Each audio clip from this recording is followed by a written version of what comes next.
Okay, welcome back everyone to our second lecture on this course today, Christian Marriage and Family. Any questions from the previous class before we go forward?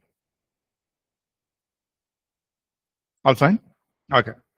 Let's move forward to the next lesson, lesson number 8 on sex and sexuality. Sex and sexuality, lesson number 8. Okay, so it is good also as part of your preparation for marriage to have this discussion, right? To along with your future spouse to be, once you've decided to get married, you're preparing now for marriage. Part of your discussion is also talk about this area. And so we're going to cover this. This is a small chapter, then we'll stop for today. Okay. So first of all, as believers, we know that God. Okay, let me share this. Sorry, I have to share this notes.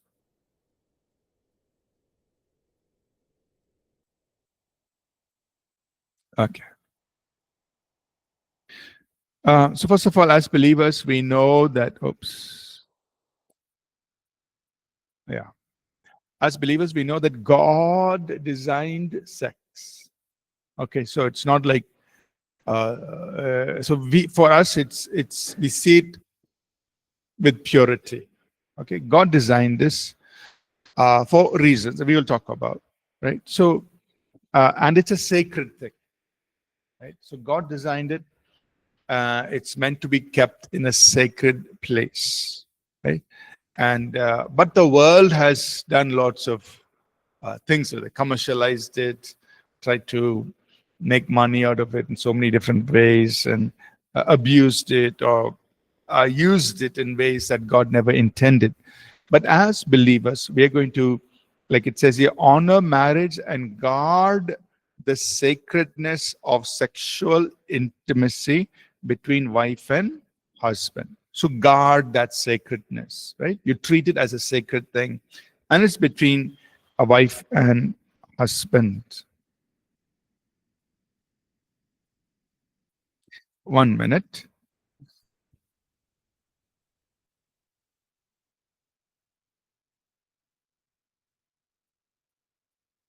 Okay, fine. Sorry, the charger was not charging. Okay. So you guard the sacredness of sexual intimacy. So as young people, and right from the time you are preparing for marriage, you look at this, that okay, you're going to enjoy sex, but it's in the sacred space of your marriage, and you don't want to let anything outside interfere with the sacredness of sex that you're going to enjoy with your spouse. Okay, so things like, for example, pornography, right?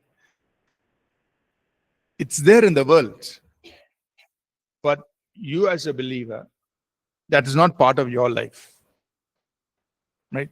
That is not how you are going to satisfy your sexual desires. It is there. The world is involved in it. But you as a believer, no. For you and us as believers, no, that is not for us. Leave that out. So like that, now, all kinds of things. For example, these sexually explicit films, right? I remember one, I don't know if I shared with you, but one lady came in church, from church only. Sir, my husband makes me watch these sexually explicit movies with him, and then he wants us to do the same thing. That is in the world. It should not come inside the believer's life. It is in the world. I'm not saying it's not there. It's there. But pornography, these kind of things, don't bring it into marriage. Treat your sex with your spouse as a sacred thing. It's only for both of you. Don't bring these things inside. World will do all this, but you keep it pure. So how should we look at sex? God designed sex for procreation and for enjoyment. God designed it. So it's a holy thing.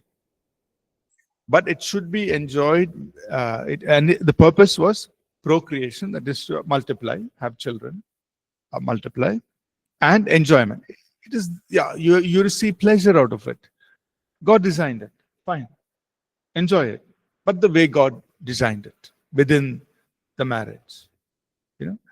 And in order to do that, 1 Corinthians 7, verses 1 to 6, it's clear instruction that, okay, you give yourself to your spouse so that you can enjoy sexual intimacy and sexual pleasure within the marriage.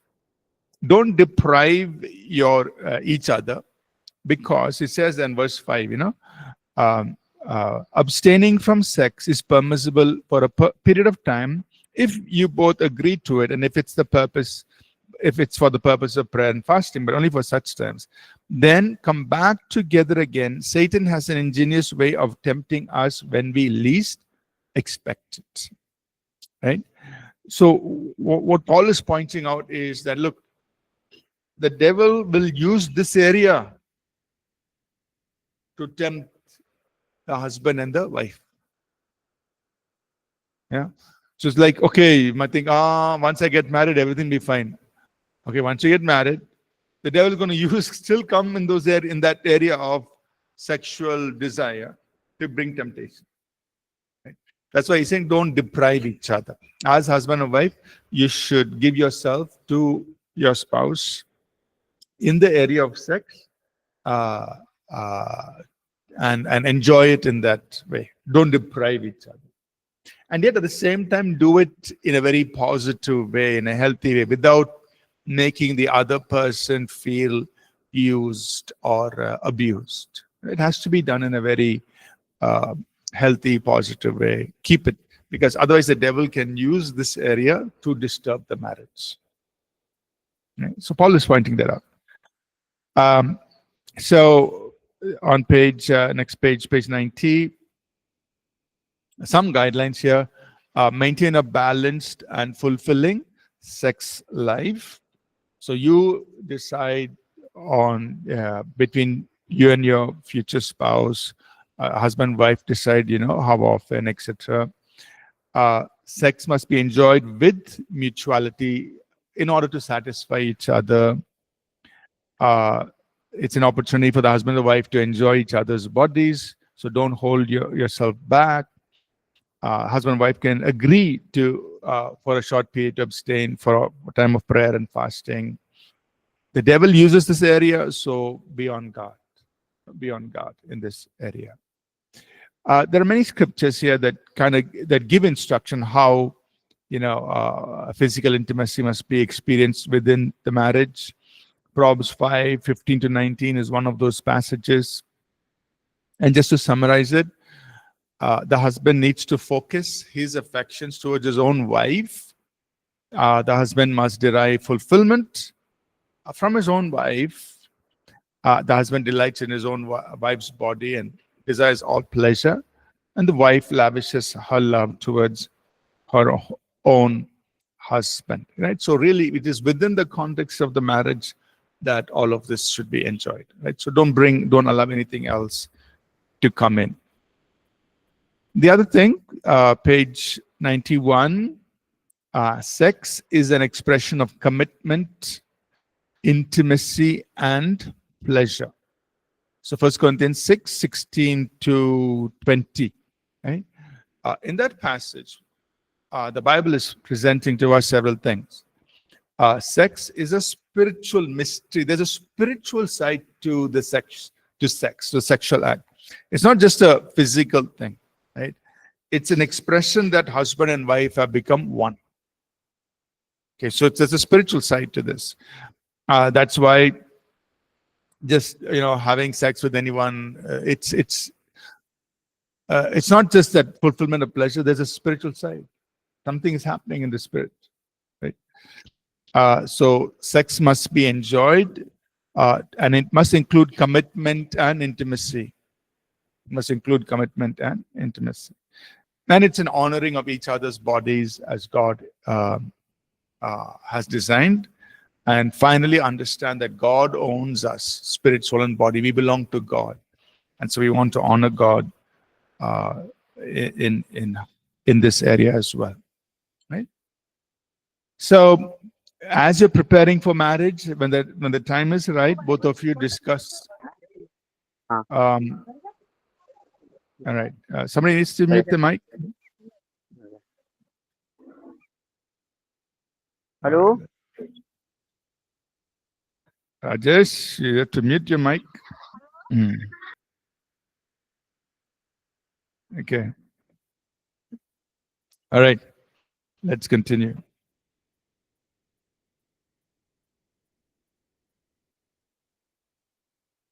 Okay. So you need to discuss on the first night, about the first night, right? Usually, as soon as you get married, you're going to begin your life together, and you're going to, engage in sex. But sometimes I've seen, I've not seen, but heard cases where it's actually shocking, because the wife will, or the husband, whatever, they're not discussed. So you're scratching your head, like after 4 months, they've still not had sex. Like 4 months after getting married, they've still not had sex, and you're wondering what happened to this couple.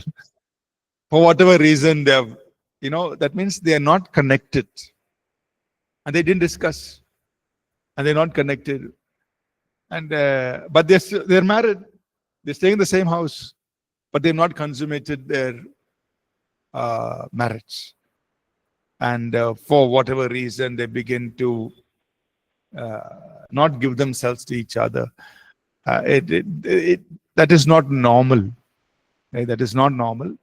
That's the indication of some problem is there, But in most cases, on your wedding night, you will consummate your marriage. So please talk about that, plan, prepare, and be ready for that. Okay? That is closer to your wedding, right? So you will discuss hygiene, how you will prepare each other, have bath, you don't have to be smelling bad, use deodorant, use perfume, or shampoo, whatever. And also, if you're going to use contraceptives, you plan on doing that. If you say, okay, we will have children only after 2 years of marriage or 3 years of marriage, so you will need to plan for that, and make it a very a pleasurable time when the first time you're coming together, and so on. So talk about these things, okay? Nothing bad. God designed it, so you plan for it, okay? And this is closer to your wedding, not now. Before you get married, you discuss these things. And also remember, you need personal health and hygiene. That is, you should be physically in good condition, eat healthy, exercise, emotionally be in a good place, and also understand the wife's menstrual cycle, and respect that. Maintain, manage,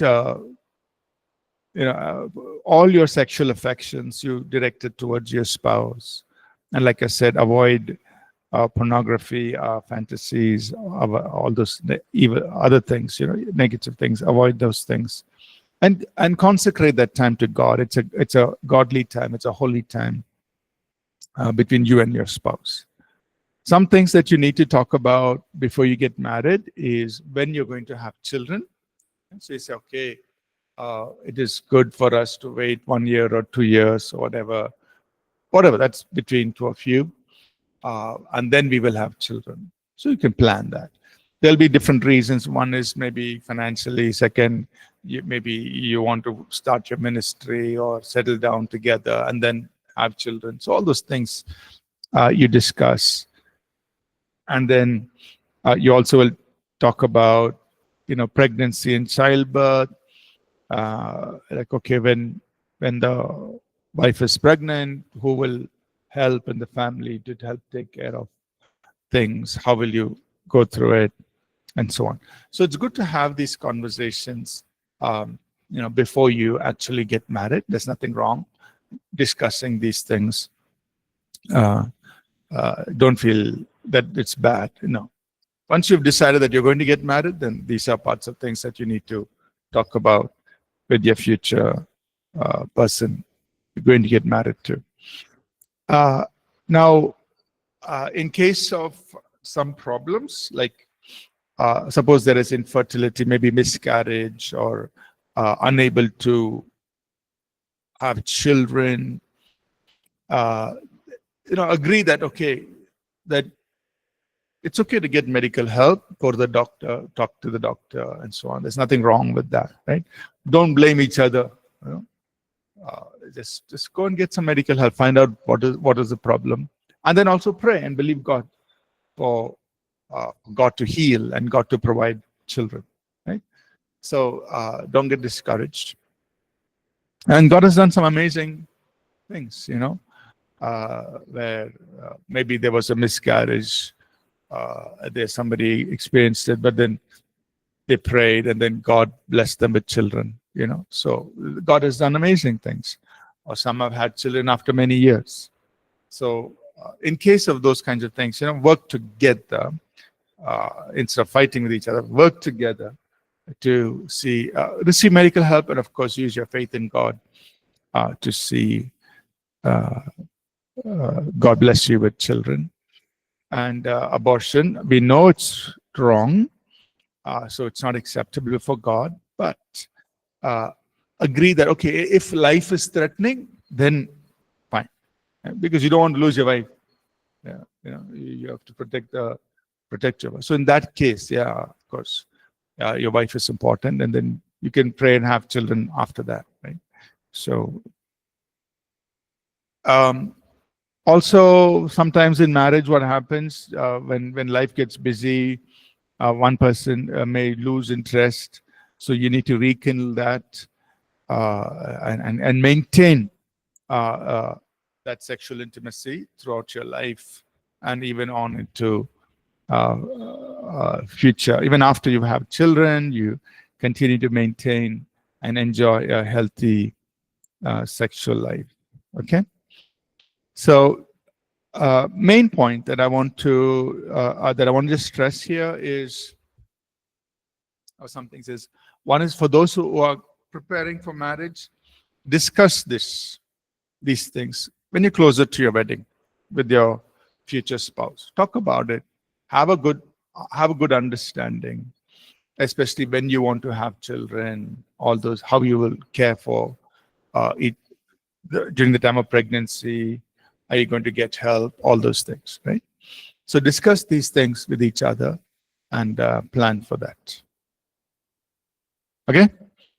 Any questions?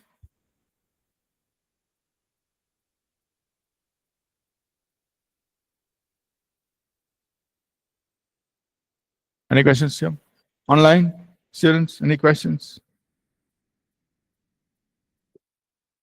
Go ahead.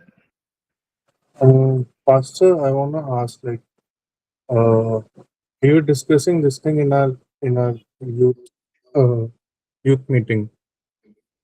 Hello, am I Yeah, audible? go ahead. I'm sorry. Go ahead. So we were discussing this about the same topic in our youth meeting. Okay. Some of the youth. So we were telling them that there is a way to do a sex in a Christian marriage, because Yeah. at this particular time there are a lot of things happening, like different types of sex people do. because of their own pleasure they want. Mm. So I want to ask, is it right, is it correct that there is a way that God have made sex to in a way, do it in a way, rather like uh Sorry, sorry. is Sorry. Question, so I Prem? want to ask, like, is it correct that God have made sex, but there is a way to do it? And because there are so many things came in today's world that people just doing it different styles of sex just to enjoy it. Mm. So is Yeah. there any biblical way also that God said, So okay, this is the way you should do it, and this is the only particular way you should follow? yeah. So I think see there is no like God didn't give like obviously hasn't given like specific Yeah. instructions, but I think the general guideline. I'll make two statements. One is the general guideline is to do it with honor and respect for each other, right? So, like this is in First Thessalonians chapter 4. It tells us to honor, to hold your vessel in honor. That means you do it with honor and respect. So if the husband or the wife, let me put it like this: the husband and the wife should be comfortable in whatever way they're engaging in sex. They're doing it in honor. So the husband or the wife should not do something that the other person is not comfortable with. So that's the first guideline. And second, I would refer us to a book that was written and it's mentioned in our lesson, a book by Tim and Beverly Lahaye, The Act of Marriage. So there they actually talk about the techniques and things that are good and healthy. Right?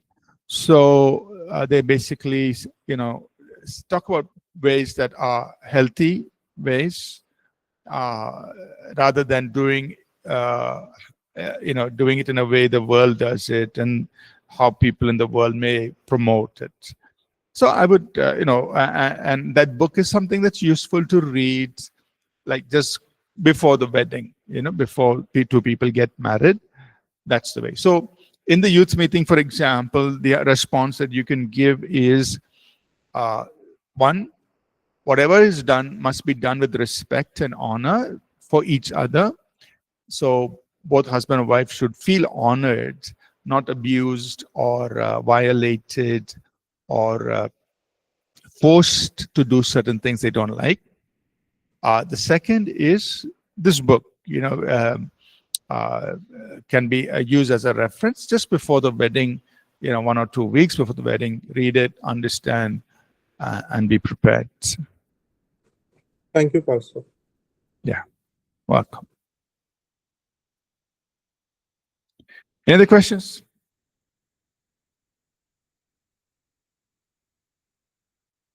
Okay, so we've covered 2 chapters today.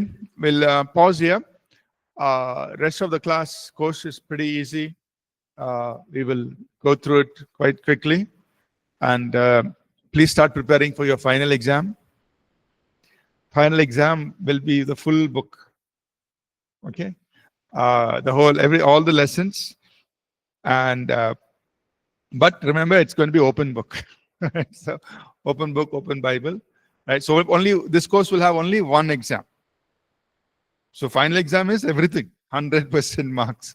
So only one exam, but please read through the book.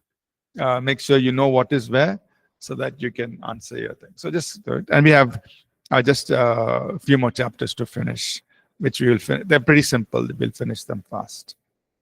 Okay, and ask me any questions. Right. So think about this both as a personal preparation, as also as a pastoral or ministry preparation. One is it is for your own learning, for your own benefit.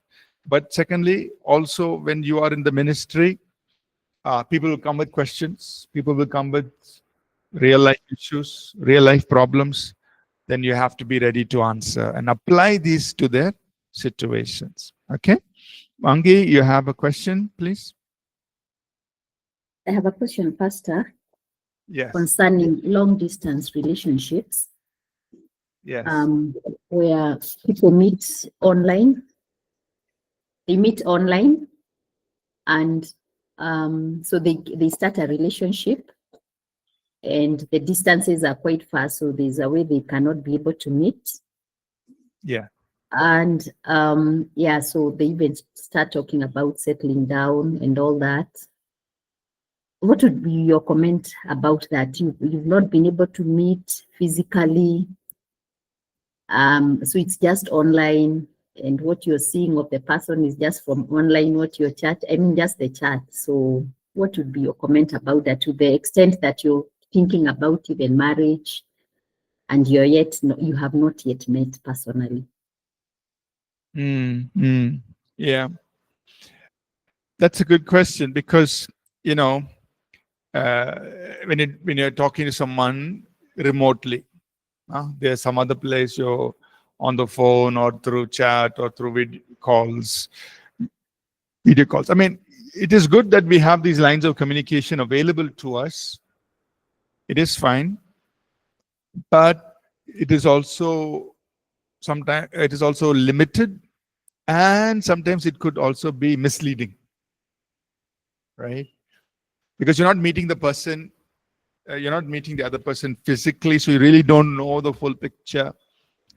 And sometimes through calls or something, you don't, they could even sometimes misrepresent, like say things that may not be correct. So while that is okay, I think for the initial phase, like initially you're trying to get to know each other, all of that, that is okay. Initially, you can definitely have conversations, you can talk, but I think at some point, before the wedding, well in advance, before you actually make a final commitment and all of that, I think it's good to meet, see the person, have at least a personal conversation, see if you're comfortable, right? Otherwise, what has come through the calls and chats and could be very different from what the person may be in real life. And if you make a commitment and all of that, it's very difficult. I mean, it might be difficult to change later. So I would always say, yes, definitely there is a benefit to having these conversations online. It's much better than, the old days we used to write letters. You can't see nothing, it's only paper and pen. Now, of course, it's so much advanced. You can actually see on a video call each other and talk to each other. But it is good to meet in person and talk, and be careful. And also, one thing is, what I do want to mention is avoid sharing too much information through these communications. For example, nowadays they say, send me picture, send me this picture, all that, or avoid all that. Because what if it doesn't work out? Then that person has already got one library of all your pictures and it's not needed, right? So we have to be very careful. So be wise. Thank God for the tools we have. Thank God for the communication that can happen, but use it wisely. Talk, understand each other, ask the questions. Don't give too much of your information until maybe you meet and you're sure that you're going to take this forward. And so those would be some thoughts on that. Thank you so much, Pastor. Yeah. All right. Fine. So we'll pause here for today. We have just a few more lessons that we will cover and finish up. And please think about any questions you want to ask. You can ask in the upcoming classes. Okay? All right. Thank you, everyone. Thanks.